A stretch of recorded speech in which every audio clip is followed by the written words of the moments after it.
What is up, everybody? This is Lyle, No Hippie Trucking and Transportation.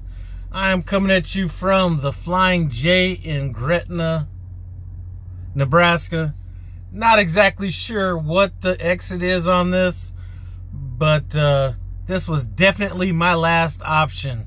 Just ran out of hours. I mean, I was like, started driving yesterday at like 7 p.m. and ran this clock down to 7 minutes. My first option was gonna be there's a quick trip and a come and go right at exit 329 just outside of Omaha, Nebraska. Pulled in there, no spots. So my next option would have been exit 420, a little bit further west of me, but it was like 10 miles away and I only had 9 minutes left on my clock. So had to pull in here to this Flying J, and I think I'm gonna be shut down here. My hours come back tonight at like 4 or 5 o'clock, something like that. Not sure what weather's gonna be like, but my wife was getting on me.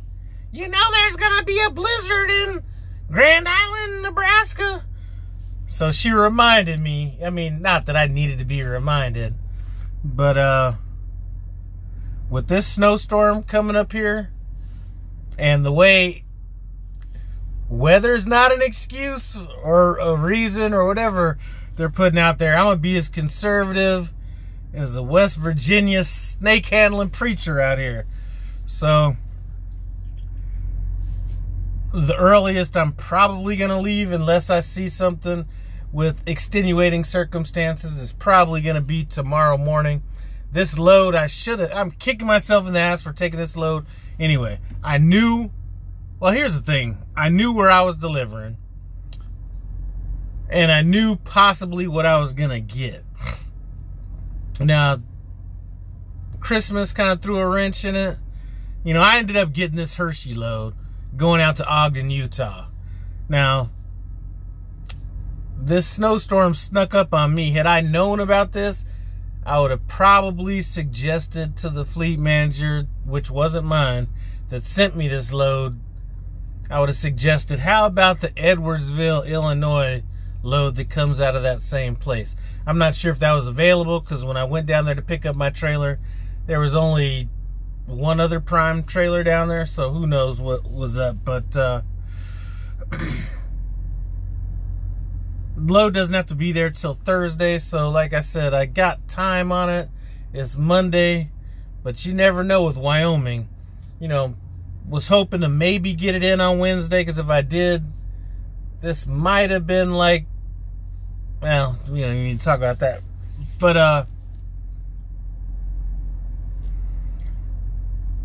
so anyway, that's my situation right now. Not a huge Denny's fan, but since they're giving out free meals on Christmas, at least my fleet manager's fleet, I'm pretty sure most fleet managers' fleets, you know, I went in there and got, you know, a little chicken fried steak over easy eggs. So that's something I definitely wouldn't have done, but this was definitely a lapse in judgment taking this load. I thought I'd be able to sneak in, sneak out. Now, I will be as stubborn. I'm gonna be stubborn as hell. If I get out to Utah and they try to deadhead me back across I-80 like they did last year, that is no bueno.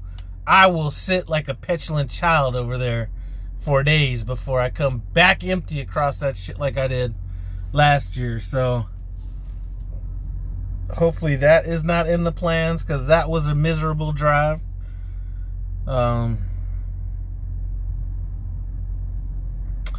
You know, I did this video where I was talking about not helping this driver back into this spot, and I gave my reasons why. I thought they were good and valid reasons. But listen, you know, maybe I didn't give the full details on it. First of all, I do agree with, you can't skip the struggle. Sometimes you got to struggle through it just to learn it.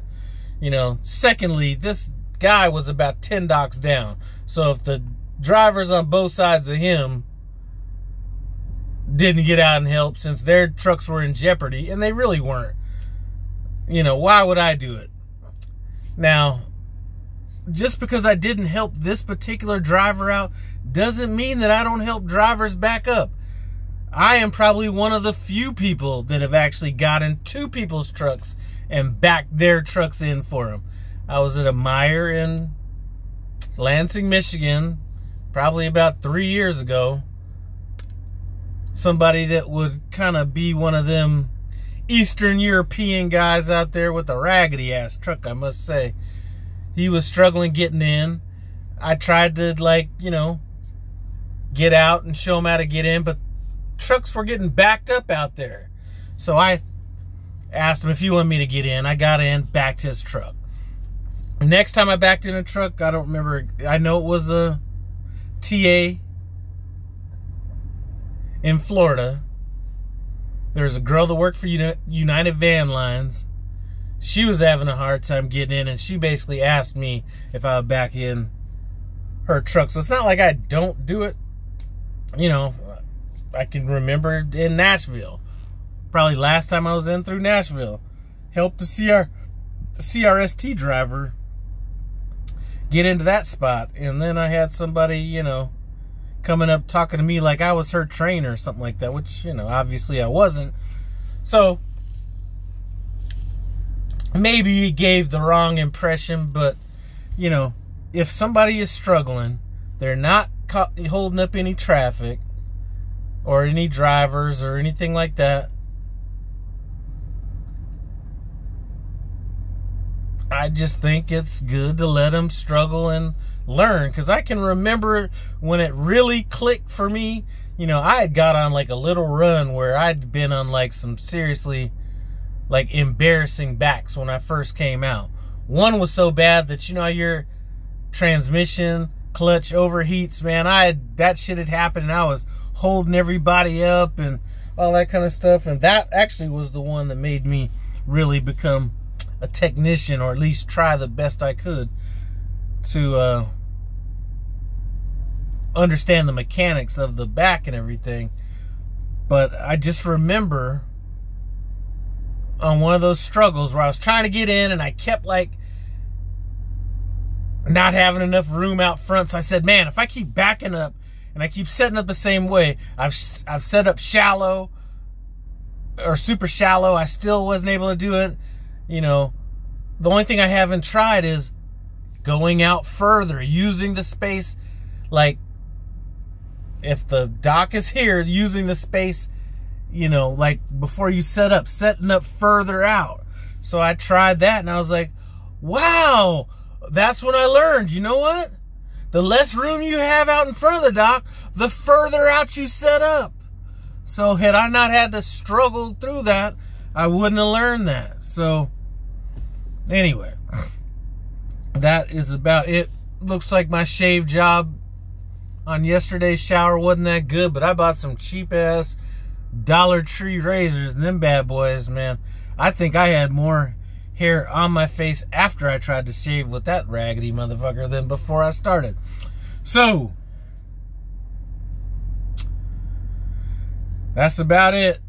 Let's turn this camera around so you can kind of see what's going on. If you're coming through Nebraska, I'm going to tell you what, you might want to do some research. It may not even matter. Anyway. It's not really a lot of snow.